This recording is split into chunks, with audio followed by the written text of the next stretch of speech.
নবী কিভাবে খেয়েছেন দেখে নিন। নবীজি বলেছেন খাবার আগে হাত ধোবে, খাবার আগে হাত ধোবে, খাবার আগে দস্তরখানা বিছাবে, খাবার আগে লবণ বা পানি গালে দেবে, খাবার আগে দোয়া বলবে। 3 আঙ্গুলে নবী খাবার তুলতেন। ক আঙ্গুলে? শিখে নিন এগুলো। নবী 3 আঙ্গুলে খাবার তুলতেন, 5 আঙ্গুলে গালে দিতেন, ভালো করে চিবিয়ে হজম করে বের করতেন। নবীজি বলেছেন খাবার মাঝে যদি পানির পিপাসা পায় ঢক ঢক করে পানি পান করবে না, 3 ঢোকে পানি পান করবে। তারপরে খাওয়া হয়ে যাবে, যে প্লেটে খাবে প্লেটটাকে ভালো করে চেটে খাবে, প্লেটটাকে ভালো করে চেটে খাবে। আল্লাহর নবীর স্ত্রী আম্মা জান আয়েশা বলছেন 1000টা প্লেট যদি আমার সামনে দেওয়া হয়, আল্লাহর নবী যে প্লেটে খেয়েছেন ওই প্লেটটাকে আমি আগেই বুঝতে পারতাম আল্লাহর নবীর প্লেটটা অত্যন্ত পরিষ্কার থাকতো। আর আপনি খাচ্ছেন কিভাবে? আপনি খাচ্ছেন কিভাবে? আপনি যেভাবে খাচ্ছেন ওটা কি নবীর তরিকায় খাওয়া? নবীজি বলেছেন খাবার শেষে আঙুলটাকে চাটবে। কেন আঙুল চাটতে বললো? বৈজ্ঞানিকরা গবেষণা করে বলছে আঙুল যদি চাটে মুখের মধ্যে একটা লালা আছে, ওই লালাটা যত বেরোবে তত হজমের উপকার হবে। মনে রাখবেন এই লালা আঙুল চাটা, আঙুল চাটাই তো অভ্যাস নেই। কিছু বুঝতে পারছেন? এরপরে নবীজি বললেন খাওয়া হয়ে যাবে, কতটা পরিমাণ খাবে? লোকের বাড়ি পেয়েছো বলি পেট ভর্তি করে খেও না। নবীজি বলেছেন 3 ভাগে ভাগ করবে পেটটাকে। প্রথম ভাগটা খাবার দিয়ে ভর্তি করবে, দ্বিতীয় ভাগটা পানি দিয়ে ভর্তি করবে, তৃতীয় ভাগটা ফুল ফাঁকা রাখবে, হজমের উপকার হবে। কিছু বুঝতে পারছেন ওয়াজ? আর আপনি লোকের বাড়ি গিয়েছেন, ভালো করে খেয়েছেন, খাবার কোনো ব্রেক নেই। তাই আল্লাহ পাক বলছেন লা তুকদ্দিমু বাইনা ইয়াদা ইল্লাহি ওয়া রাসূলিহি। আল্লাহর আগে বেড়ে যাবে না, নবীর আগে বেড়ে যাবে না। এরপরে শুনেন ঘুমানোটাও ইবাদত। ঘুমানো ইবাদত। কি করে ইবাদত হলো ঘুমানো? ঘুমানো শুরু হবে আল্লাহর নাম, ঘুম থেকে উঠবেন আল্লাহর নাম, নবীর তরিকায় ঘুমাবেন। নবী কিভাবে ঘুমিয়েছেন শিখে নিন, বুঝে নিন, জেনে নিন, প্র্যাকটিক্যাল করবেন কাল থেকে। নবীজি কিভাবে ঘুমিয়েছেন? নবীজি বলেছেন ঘুমানোর আগে বিছানাটা ঝেড়ে নেবে, ঘুমানোর আগে বিছানাটা ঝেড়ে নেবে। 2 নাম্বার ঘুমানোর আগে বাতিটা অফ করে দেবে। 3 নাম্বার ঘুমানোর আগে ওযু করে নেবে। 4 নাম্বার ঘুমানোর আগে আল্লাহর নাম নেবে। 5 নাম্বার ঘুমানোর আগে ডান হাতটা ডান চোয়ালিতে রাখবে, ডান কাত ফিরে ঘুমাবে। বেটা ছেলেদের বিনা কারণে উপুড় হয়ে শোয়া নিষেধ, মেয়েদের বিনা কারণে চিত হয়ে শোয়া নিষেধ। শ্বশুরের দেওয়া 6-7 খাট পেয়েছেন, ঘুমিয়ে পড়ে আছেন, ইবাদত করে ফেলেছেন নাকি? বাহ বাহ বাহ বাহ, এই তো অবস্থা। এরপরে আসছি ঘুম থেকে উঠবেন, ঘুম থেকে উঠি আল্লাহর নাম নেবেন। যতক্ষণ ব্যক্তি ঘুমাবে ততক্ষণ ইবাদত বলে গণ্য হবে। জোরে বলুন। ব্যবসা করাটা ইবাদত। নবী বলেছেন ব্যবসা করতে গিয়ে দোকান যখন খুলবে আল্লাহর নাম নেবে, দোকানের ঝাঁপ বন্ধ করবে আল্লাহর নাম নিয়ে বন্ধ করবে। দোকানে যতক্ষণ থাকবে খরিদ্দারকে ঠকাবে না, খরিদ্দারকে ঠকাবে না এবং তাকে সঙ্গে চিটিংবাজি করবে না, বিশ্বাসঘাতকতা করবে না। মহাজনের কাছ থেকে মাল আনছো, বয়জাফলা বদন্তের সহায়কার। ব্যবসা শব্দটার ফুল ফর্ম কি? বয়জাফলা বদন্তের সহায়কার। বয়জাফলায় ব্যবহার, কোন দোকানদারের ব্যবহার যদি খারাপ হয় তার দোকানদারি বেশি দিন চলবে না। বয় হলো বচন, কথাবার্তা, কোন দোকানদারের কথাবার্তা যদি খারাপ হয় তার দোকানদারি বেশি দিন চলবে না। দন্তের সহায়কারে সাধুতা, বিশ্বাস। মহাজনের কাছ থেকে মাল আনছো, তার সঙ্গে যদি বিশ্বাসঘাতকতা করেছো সে তোমায় মালই দেবে না, ব্যবসায়ী চলবে না। ব্যবহার, বচন, সাধুতা, 3টে গুণ যার মধ্যে আছে he is a really businessman, তিনি হলেন সত্যিকারের একজন ব্যবসায়ী। এই 3 গুণে গুণান্বিত ছিলেন আল্লাহর নবী। আম্মাজান খাদিজার মালকে নিয়ে এত সুন্দর ব্যবসায় পরিচয় দিয়েছেন। আম্মাজান তাকে বিয়ের প্রস্তাব দিয়েছিলেন। বিশ্বের সেরা ব্যবসায়ীর নাম হলো, বিজনেসম্যানের নাম হলো মুহাম্মদুর রাসূলুল্লাহ সাল্লাল্লাহু আলাইহি ওয়াসাল্লাম। জোরে বলুন। কি বুঝলেন? নবী নবী করে চিৎকার করেন। নবীকে কি ভালোবাসেন? খালি মুখে নবী নবী বললেই নবীর ভালোবাসা হওয়া যায় না। নবীর সুন্নতগুলোকে বাস্তবায়ন করতে হবে। নবী যে খাবারগুলো খেয়েছেন সেই খাবারগুলো তোমাকে খেতে হবে। নবী যেভাবে চলাফেরা করেছেন সেইভাবে চলাফেরা করতে হবে। নবী মানুষদের সঙ্গে কিরূপ কথাবার্তা বলেছেন সেইভাবে কথাবার্তা বলতে হবে। তবেই তুমি নবীর ভক্ত, তবেই তুমি নবীর ভক্ত। চলুন নবীর প্রিয় খাবারগুলো এবার দেখি। নবী খালি একটা আয়াতের ব্যাখ্যা চলছে, ইয়া আইয়ুহাল্লাযীনা আমানু লা তুকদ্দিমু বাইনা ইয়াদা ইল্লাহি ওয়া রাসূলিহি। এই আয়াতের ব্যাখ্যা, শুধু একটা আয়াতের ব্যাখ্যা চলছে এখনো। নবীজির প্রিয় খাবারগুলো কি কি শুনে নিন। নবীজির প্রিয় খাবার হলো 1 নাম্বার স্বচ্ছ পানি। কি বললাম? স্বচ্ছ পানি খেতে নবী ভালোবাসতেন। 2 নাম্বার নবীর প্রিয় খাবার হলো খাঁটি দুধ। কি বললাম? খাঁটি দুধ, ওই ভেজাল মার্কা দুধ নয়, খাঁটি দুধ। 3 নাম্বার নবীর প্রিয় খাবার ছিল খাঁটি মধু। মধু, আপনি যখন দুধ খাবেন, মধু পান করবেন, তখন মনে মনে বলবেন আল্লাহর নবী খেয়েছেন তাই আমি খাচ্ছি, সুন্নত আদায় হবে, ইবাদত বলে গণ্য হবে। যারা বলে খেজুর, খেজুর, খেজুর ছিল নবীর প্রিয় খাবার। খেজুরের মধ্যে সবথেকে শ্রেষ্ঠ খেজুরের নাম হলো আজওয়া। আজওয়া খেজুর নবী খেতে ভালোবাসতেন। যাই হোক, আপনি সেই খেজুর যখন খাবেন, মনে মনে বলবেন আল্লাহর নবী খেয়েছেন তাই আমি খাচ্ছি, সুন্নত আদায় হবে, ইবাদত বলে গণ্য হবে। শুধু তাই নয়, নবীর প্রিয় খাবার ছিল পনির। পনির, পনির বলে, পনির ছিল নবীর প্রিয় খাবার। নবীর প্রিয় খাবার ছিল মাশরুম। কি বললাম? মাশরুম ছিল নবীর প্রিয় খাবার। নবীর প্রিয় খাবারের নাম হলো রায়তা। রায়তা, রায়তা বোঝেন? আরে বাবা, টক দই দিয়ে তৈরি করে, দইয়ের সঙ্গে শসা গাজর দিয়ে তৈরি খাবারটা তৈরি করা হয়। আবার ওর সঙ্গে থাকে কি জানেন? ওর সঙ্গে থাকে বেদানা থাকে, ওর সঙ্গে কাজু কিশমিশ দিয়ে তৈরি করে খাবারটা, খুব ভালো খাবার। ওই খাবারটা নবী খেতে ভালোবাসতেন। নবীর প্রিয় খাবার ছিল কিশমিশ, কাজু, আখরোট, পেস্তা বাদাম, আপনার ওই মধু মিক্স করে খেতেন, একেবারে মিক্স ফ্রুট। ওই ফলটা, খাবারটা নবী খেতে ভালোবাসতেন। আপনি ওই খাবারটা খাবেন। নবীর প্রিয় খাবার ছিল দুটো ফল। একটা ফলের নাম হলো বেদানা, বেদানা, ডালিম। ডালিম খেতে নবী ভালোবাসতেন। নবীর আরেকটা প্রিয় খাবার ছিল বাতিকুল আহমার। বাতিকুল আহমার মানে হচ্ছে তরমুজ। তরমুজ খেতে নবী ভালোবাসতেন। নবীজির প্রিয় খাবার ছিল সিজনের ফল। সিজনের ফল বোঝেন? আমের সময় আম, কাঁঠালের সময় কাঁঠাল, এই সিজনের ফলগুলো নবী খেতে ভালোবাসতেন। অনেক দিন যখন বৃষ্টি হতো না, অনেক দিন যখন বৃষ্টি হতো না, তারপরে যখন প্রথম বৃষ্টি হতো, নবীজি ওই বৃষ্টিতে ভিজতে ভালোবাসতেন। জোরে বলুন সুবহানাল্লাহ। এসব কাজ তো আপনারা করবেন না। নবীজির প্রিয় সবজি ছিল দুটো। নবীজি দুটো সবজি খেতে ভালোবাসতেন। একটা হলো লাউ, আর একটা হলো কচি শসা। কি বললাম?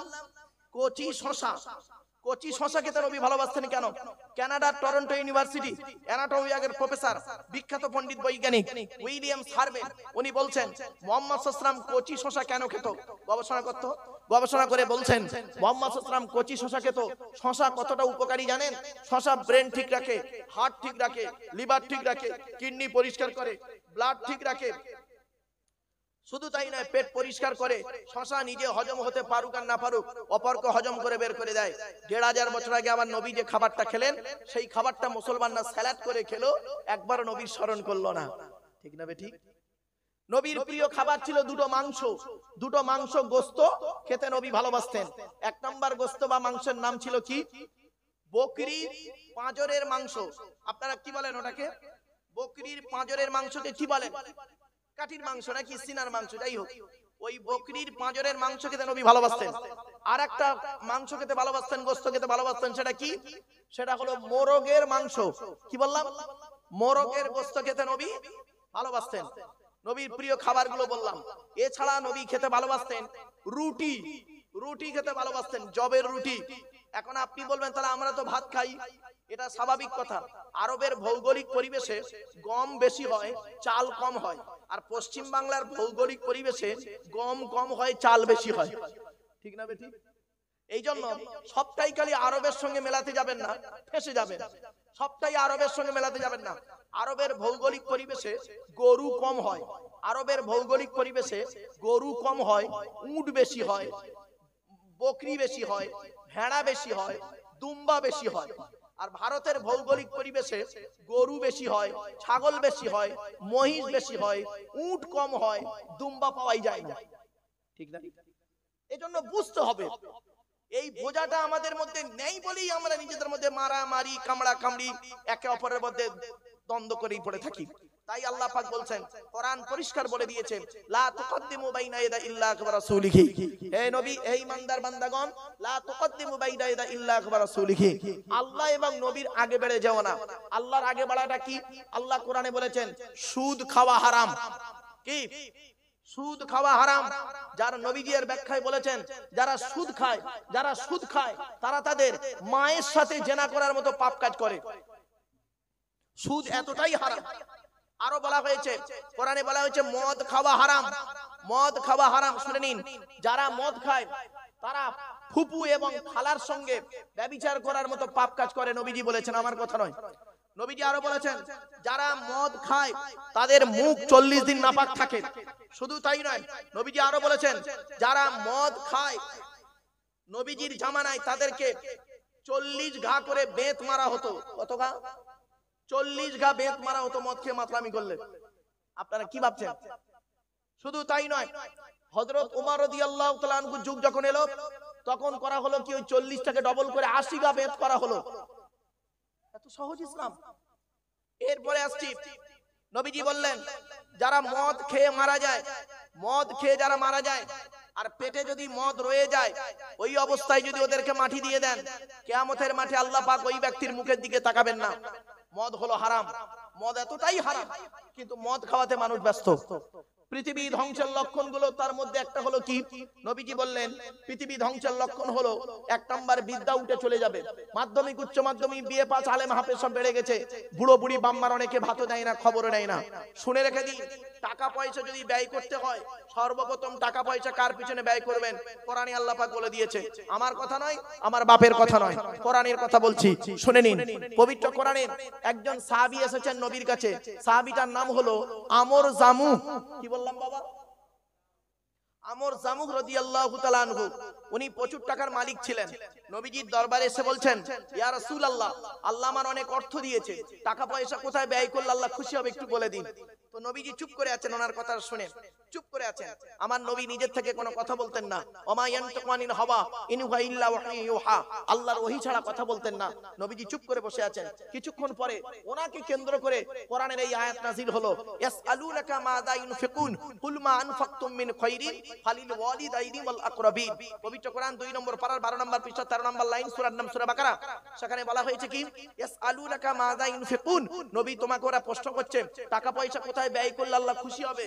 নবী তুমি বলে দাও, কুল, নবী তুমি বলো, মা আনফাকতুম মিন খায়রিন ফালিল ওয়ালিদাইনি ওয়াল আকরাবিন, সর্বপ্রথম অতি উত্তম খরচা হলো তোমরা তোমাদের বুড়ো বুড়ি বাপ আর মায়ের পিছনে টাকা পয়সা ব্যয় করো, আল্লাহ খুশি হয়ে যাবে। আর আপনি কার পিছনে প্রথম পয়সা ব্যয় করেন? বাস্তব কথা বলছি। গাছের প্রথম ফলটা শুনে নিন, এসব কথা শুনে নিন। গাছের প্রথম ফলটা বুড়ো বুড়ি বাম্মাকে খাওয়াবেন, নিজের জন্মদাতা বাপকে দেখেন না। কোরআনে আল্লাহর নবীর পরই স্থান হলো বাপ আর মায়ের। দলিল দেবো? দলিল দেবো? কটা দলিল নেবেন? খালি গুনতে শুরু করুন। 1 নম্বর পারার 11 নম্বর পৃষ্ঠা 12 নম্বর লাইন, সূরার নাম সূরা বাকারা, অবিল ওয়ালিদাইনি ইহসানা, বাম্মার সেবা যত্ন করো। 2 নম্বর পারার 12 নম্বর পৃষ্ঠা 13 নম্বর লাইন, সূরার নাম সূরা বাকারা, অবিল ওয়ালিদাইনি ইহসানা, বাম্মার খেদমত করো। টাকা পয়সা বাম্মার পিছনে ব্যয় করবে। 5 নম্বর পারা 3 নম্বর পৃষ্ঠা 3 নম্বর লাইন, সূরার নাম সূরা নিসা 36 নম্বর আয়াত, ওয়া আবুদুল্লাহ ওয়া লা তুশরিকু বিহি শাইয়্যা ওয়াবিল ওয়ালিদাইনি ইহসানা, বাম্মার সেবা যত্ন করো। 8 নম্বর পারা 7 নম্বর পৃষ্ঠা 11 নম্বর লাইন, সূরার নাম সূরা আনামের 151 নম্বর আয়াত, লা তুশরিকু বিহি শাইয়্যা ওয়াবিল ওয়ালিদাইনি ইহসানা, বাম্মার খেদমত করো। 15 নম্বর পারা 7 নম্বর 2 নম্বর 3 নম্বর পৃষ্ঠা 7 নম্বর লাইন, সূরার নাম সূরা বানি ইসরাঈল, ওয়া ক্বাদা রাব্বুকা আল্লা তা'বুদু ইল্লা ইয়্যা ওয়াবিল ওয়ালিদাইনি ইহসানা, বাম্মার খেদমত করো। 20 নম্বর পারা 16 নম্বর পৃষ্ঠা 2 নম্বর লাইন, 2 থেকে 3 নম্বর লাইন, সূরার নাম সূরা আনকাবুত, ওয়া ওয়াসাইনাল ইনসানা বিওয়ালিদাইহি হুসনা, বাম্মার খেদমত করো। 21 নম্বর পারার 11 নম্বর পৃষ্ঠা 6 নম্বর লাইন, সূরার নাম সূরা লোকমান, ওয়া ওয়াসাইনাল ইনসানা বিওয়ালিদাইহি হামালাতহু উম্মুহু ওয়াহনান আলা ওয়াহনিন, বাম্মার খেদমত করো। 26 নম্বর পারার 2 নম্বর পৃষ্ঠার 1 নম্বর লাইন, সূরার নাম 11 নম্বর লাইন, সূরার নাম সূরা আকাব, ওয়া ওয়াসাইনাল ইনসানা বিওয়ালিদাইহি ইহসানা হামালাতহু উম্মুহু কুরহা ওয়া ওয়াদাতহু কুরহা। আল্লাহ বলছে তোরা তোদের বাপ আর মায়ের সেবা যত্ন কর। তোদের মা তোদের বড় কষ্ট করে গর্ভে ধারণ করেছে, দুনিয়ার মুখটা বড় কষ্ট করে দেখিয়েছে। সন্তান তুমি যত বড় আলেম হাফেজ মাস্টার ডাক্তার হও না কেন, ইন্নাল জান্নাতা তাহতা আকদামিল উম্মাহাত, হে ছেলে মেয়েরা তোদের জান্নাত হলো তোদের বাপ আর মায়ের পায়ের তলায়। বাপের খেতে দাও না, মায়ের খেতে দাও না, বাপকে ভক্তি শ্রদ্ধা করো না। পৃথিবী ধ্বংসের লক্ষণ নবীজি বলেছেন, নিকটবর্তী লোকের সঙ্গে মহব্বত থাকবে না, দূরবর্তী লোকের সঙ্গে মহব্বত তৈরি হবে। নবীজি বলেছেন পৃথিবী ধ্বংসের লক্ষণ হলো নিকটবর্তী লোকের সঙ্গে মহব্বত থাকবে না, দূরবর্তী লোকের সঙ্গে মহব্বত তৈরি হবে। আপনারা আপনাদের মেয়েদের বিয়ে দিয়ে শ্বশুর বাড়ি পাঠান, আর নবী তার মেয়েকে বিয়ে দিয়ে শ্বশুর বাড়ি পাঠাচ্ছেন। কিভাবে পাঠাচ্ছেন দেখুন। আপনাদের জামাই বাড়ি পাঠানো মেয়েকে, আর নবী তার মেয়েকে জামাই বাড়ি পাঠাচ্ছেন। দেখুন কিভাবে, কিরকম পার্থক্য দেখুন। নবীজি ফাতেমাকে কি দিয়েছিলেন? শুনে নিন। 1 নাম্বার 2টো জামা, কটা? দুটো জামা, ফাতেমা দুটো জামা দিয়েছিলেন। একটা জাঁতা, জাঁতা বোঝেন, জাঁতা, একটা পানির কলসি, একটা খেজুর পাতার চাটাই, আর একটা হলো চামড়ার বালিশ। কটা? একটা। কটা দিয়েছিলেন? একটা চামড়ার বালিশ দিয়েছিলেন। আল্লাহর নবী বলেছেন স্বামী স্ত্রী যখন ঘুমাবে একটা বালিশে মাথা রেখে ঘুমাবে, এক বালিশে স্বামী স্ত্রী মাথা রেখে ঘুমাবে। আর আপনারা আপনাদের মেয়ে জামাইকে কি দেন? মেয়েকে শ্বশুর বাড়ি পাঠাচ্ছেন, খাট গদি ড্রেসিং টেবিল আলমারি দিয়েছে, খাটের সঙ্গে দুটো ছোট ছোট মাথার বালিশ দিয়েছে, আর বিশাল বড় একটা লম্বা বালিশ দিয়েছে। ওরে কি বলেন? পাঁচ বালিশ। পাঁচ বালিশ, পার্টিশন বালিশ। আচ্ছা লও, তাই হলো। তার মানে কি মেয়ের বাপ মেয়েকে শিখিয়ে দিচ্ছে, ওরে কলিজার টুকরা মা, দুটো ছোট ছোট মাথার বালিশ দিলাম, তুই একটা মাথা রেখে ঘুমাবি, জামাই একটা মাথা রেখে ঘুমাবে। স্বামী স্ত্রী যখন দ্বন্দ্ব লাগবে তোরা করবি কি? মাঝখান থেকে দেয়াল দিয়ে দিবি। এই শিক্ষা বাপ দিয়ে দিচ্ছে। ছি ছি, খবরদার করবেন না। একটি মাত্র নবীজি বালিশ দিয়েছিলেন মা ফাতেমাকে, নবী কি দুটো বালিশ দিতে পারতেন না? এই শিক্ষাগুলো নিন, আমরা তো এসব আদর্শ নিইনি। এবারে নবীজি করলেন কি? ফাতেমাকে কি বলছে শুনুন। ফাতেমাকে একটা কথা বলেছিলেন, এই বাপেরা শুনে নিন। মা ফাতেমাকে নবীজি বলছেন, ফাতেমা তুমি আমার কলিজার টুকরা কন্যা, তুমি আজকে স্বামীর বাড়ি যাচ্ছ, স্বামীর বাড়ি যাচ্ছ। বাপ হিসাবে, বাপ হয়ে তোমাকে আজকের একটি উপদেশ দিচ্ছি, বাপ হয়ে তোমাকে একটি উপদেশ দিচ্ছি নবী হয়ে। ফাতেমা, আলীকে দ্বিতীয়বার ডাকতে যেন না হয়। কি বললো? আলীকে দ্বিতীয়বার ডাকতে যেন না হয়। তো মা ফাতেমা যতদিন আলীর সংসার করেছিলেন, আলী রাদিয়াল্লাহু তাআলা আনহু সংসার যতদিন মা ফাতেমা করেছিলেন, ততদিন পর্যন্ত আলীকে দ্বিতীয়বার ডাকতে হয়নি। একদিন গভীর রাতে আলী বাড়ি এসেছেন, ফাতেমা একবার ফাতেমা বলে ডেকেছেন, উনি উঠি লাব্বাইক বলে দরজা খুলে দিয়েছেন। তখন নবীজি আলী বলছেন, ফাতেমা তুমি নবীর কন্যা, তোমার সম্মান অনেক বড়, তুমি নবীর কন্যা, তোমার সম্মান অনেক বড়, অতএব তুমি এক কাজ করবে, তুমি ঘুমিয়ে পড়বে আমার জন্য। হাসান হোসেনকে খাইয়ে তুমি ঘুমিয়ে যাবে, আমার জন্য অপেক্ষা করতে হবে না। ফাতেমা বললেন, এটা আমার দ্বারাই সম্ভব নয়, এটা আমি দুজনের কাছ থেকে শিখেছি। মায়ের স্বভাব, বাপের আদেশ। কি বললো? একটু জোরে বলুন। মায়ের স্বভাব, বাপের আদেশ। বলছে মায়ের স্বভাব, বাপের আদেশ মানে কি? খুলে বলো একটু। তখন ফাতেমা বলছেন, আমরা হলাম চার বোন। শুনে নিন, ফাতেমা বলছেন আলীকে, আমরা হলাম চার বোন। আমার আম্মা জান খাদিজা চার বোনকে খাইয়ে ঘুম পাড়িয়ে দিয়ে আমার আম্মা আজান করতেন কি? সারা রাত আমার আব্বা জানের জন্য দরজা দিয়ে দাঁড়িয়ে দাঁড়িয়ে হেলান দিয়ে আল্লাহ আল্লাহর জিকির করতেন, আমার আব্বা জানের অপেক্ষায় থাকতেন। এই স্বভাবটা আমি মায়ের কাছ থেকে পেয়েছি, মায়ের স্বভাব। আচ্ছা বাপের আদেশটা কি? ওই যে যেদিন আমি আপনার বাড়িতে আসি সেই দিন আমার আব্বা জান বলে দিয়েছিলেন, ফাতেমা আপনার নাম ধরে বললেন, আলীকে দ্বিতীয়বার যেন ডাকতে না হয়।